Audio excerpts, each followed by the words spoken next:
मध्य प्रदेश में बच्चों से माफी मांगी है प्रधानमंत्री मोदी ने और उसके बाद किया है जीआईएस का शुभारंभ। आपको याद है? आपको याद है मैंने कहा था बोर्ड परीक्षा देने वाले बच्चों घबराना नहीं, कहा था ना। मध्य प्रदेश में रोजगार के महाकुंभ का शुभारंभ हो गया है। जीआईएस मतलब देश विदेश के बड़े बड़े उद्योगपति इस वक्त मध्य प्रदेश में मौजूद हैं। जीआईएस मतलब खुद प्रधानमंत्री मोदी ने बड़े बड़े उद्योगपतियों को मध्य प्रदेश की खूबियां बताई हैं। जीआईएस यानी ग्लोबल इन्वेस्टर समिट की शुरुआत हो गई है। आज ग्लोबल इन्वेस्टर समिट का पहला दिन था। शुरुआत प्रधानमंत्री मोदी ने की है। इस मौके पर मुख्यमंत्री डॉक्टर मोहन यादव, मोहन कैबिनेट के तमाम मंत्री, केंद्रीय मंत्री, सांसद, नेता, विधायक भी मौजूद रहे। इस समिट में प्रधानमंत्री मोदी ने छात्रों के लिए एक ऐसी बात बोली है जिसके बाद छात्र भी कह रहे थे थैंक यू मोदी। सब बताएंगे, लेकिन पहले शुरुआत जीआईएस के शुभारंभ की तस्वीरों से कर लेते हैं। 4 तस्वीरें देख लीजिए। मानव संग्रहालय के अंदर से आई प्रधानमंत्री मोदी की ये 4 तस्वीरें देख लीजिए। प्रधानमंत्री मोदी ने ग्लोबल इन्वेस्टर समिट में लगी मध्य प्रदेश के विकास से जुड़ी प्रदर्शनी देखी। मानव संग्रहालय में मध्य प्रदेश की प्रोग्रेस वॉल को प्रधानमंत्री ने देखा। प्रधानमंत्री उद्योगपतियों के साथ पहली कतार में बैठे नजर आए। इसके बाद प्रधानमंत्री मोदी ने ग्लोबल इन्वेस्टर्स समिट की शुरुआत की। प्रधानमंत्री मोदी ने अपने 29 मिनट के भाषण में देश विदेश से आए निवेशकों को विकसित होते भारत की कहानी भी बताई। मध्य प्रदेश में उद्योग को लगते पंख की गाथा सुनाई। ग्लोबल इन्वेस्टर समिट के शुभारंभ पर पहले आपको एक रिपोर्ट देखना चाहिए। आज दिन भर क्या हुआ, उसके बाद इस पूरे महा आयोजन पर विश्लेषण करेंगे। पहले रिपोर्ट देखिए।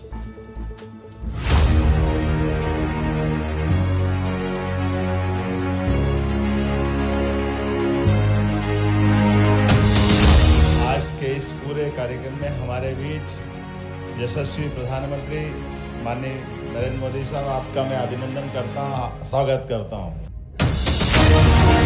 हमारे मध्य प्रदेश की विशेषता में यह है कि एक बार जो यहाँ आता यहीं का आकर रह जाता है। तो राजा भोज की पावन नगरी में आप सभी का स्वागत करना मेरे लिए गर्व की बात है। भारत से बहुत आशाएं हैं। वर्ल्ड बैंक ने कहा है भारत आने वाले सालों में ऐसे ही दुनिया की फास्टेस्ट ग्रोइंग इकोनॉमी बना रहेगा। और आज ये हम मध्य प्रदेश की इस ग्लोबल समिट में भी देख रहे हैं, महसूस कर रहे हैं। जीवनदायिनी मां नर्मदा का आशीर्वाद भी प्राप्त है। एग्रीकल्चर के मामले में भारत के टॉप के राज्यों में है। एमपी इन्वेस्टमेंट के लिए देश के राज्यों से सब राज्यों में टॉप के राज्यों में उसने अपना स्थान बना लिया।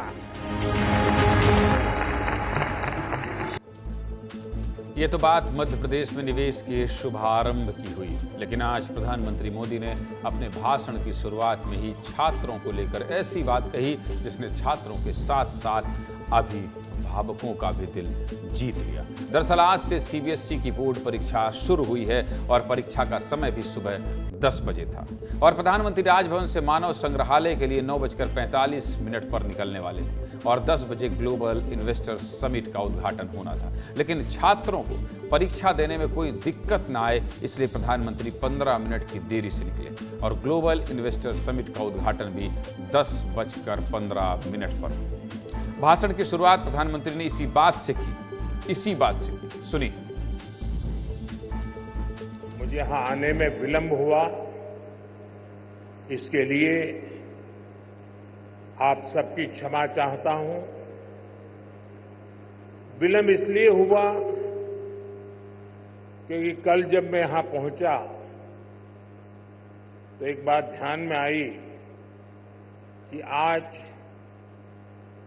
10वीं और 12वीं के छात्रों की एग्जाम है और उसका समय और मेरा राजभवन से निकलने का समय क्लैश हो रहा था और उसके कारण संभावना थी कि सिक्योरिटी के कारण अगर रास्ते बंद हो जाए तो बच्चों को एग्जाम देने के लिए जाने में कठिनाई हो जाए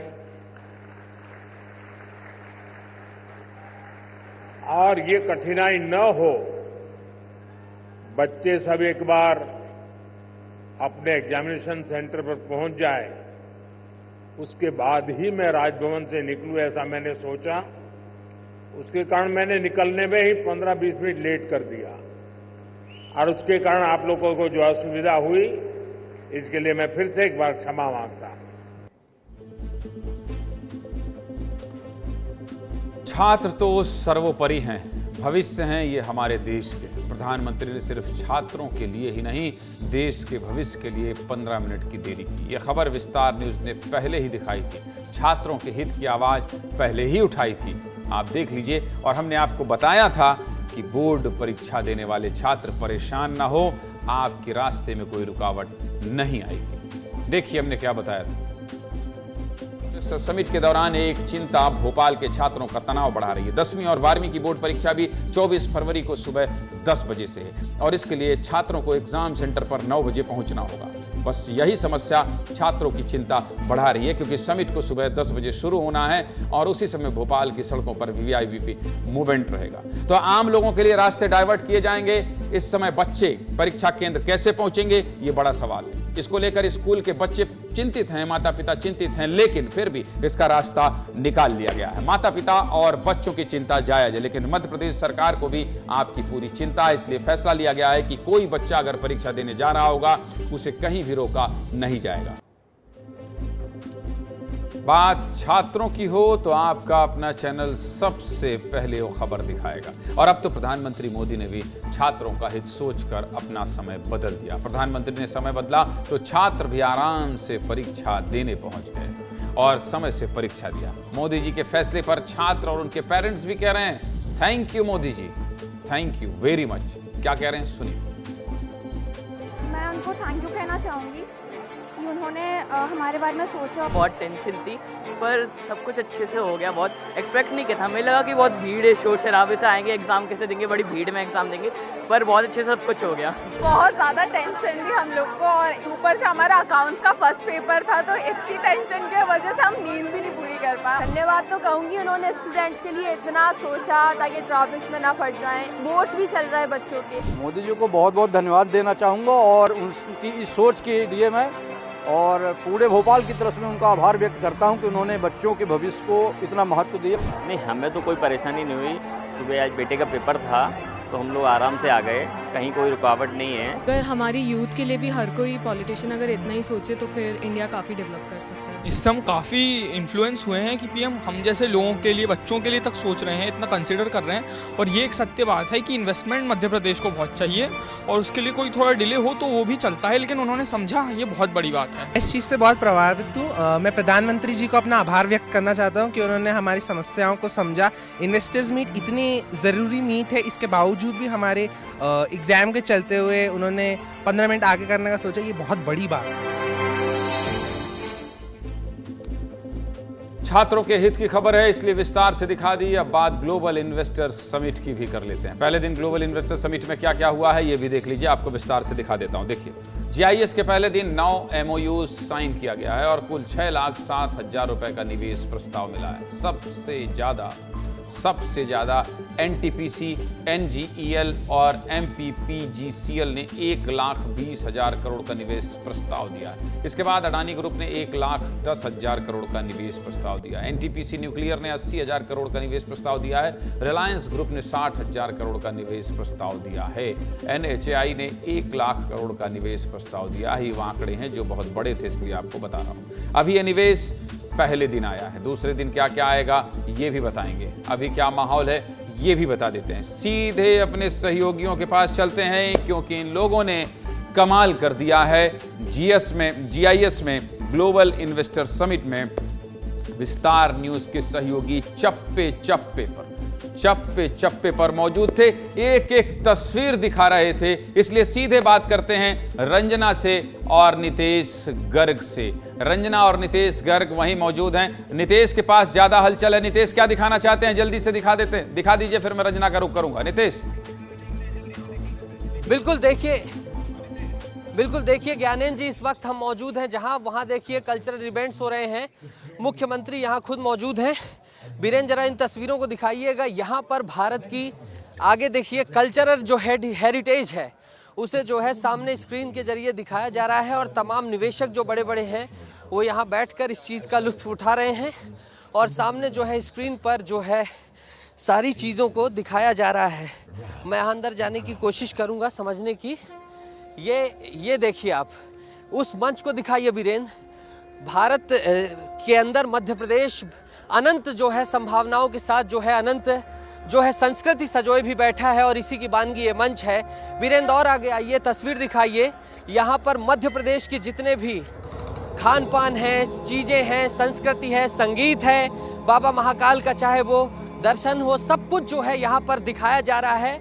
और इस वक्त जो है मंच पर एक सांस्कृतिक प्रस्तुति चल रही है और मुख्यमंत्री यहीं पर मौजूद हैं।